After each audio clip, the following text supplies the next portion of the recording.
好，那你如果说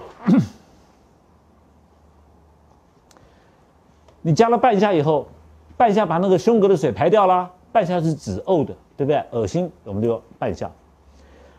呕也停掉了，你半夏也吃进去了，到药对了，吃下去以后，这个人呢，形肿，哎，有点浮肿的起来了，哈。这个时候加杏仁主治，为什么会浮肿？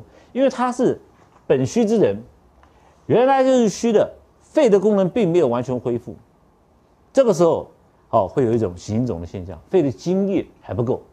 这时候我们加一些杏仁下去，所以杏仁是润肺的，色白入肺，而且辛香，这个本来呢看起来我们这个病人浮肿，看起来是老师应该有这个汗剂嘛，不是有水吗？其实这个为什么不用麻黄？因为他是本虚的人，肺里面津液不够了。你如果误开麻黄的时候，病人会昏厥了，因为津液已经不够了。所以你治好他咳嗽了以后呢，表征都没了，还有一点浮肿的现象，要用杏仁去增润他的津液。你如果说老师我没有杏仁，我说吃点水梨，任何色白的入肺，麦门冬都是白色的，都可以用，当然杏仁是最好。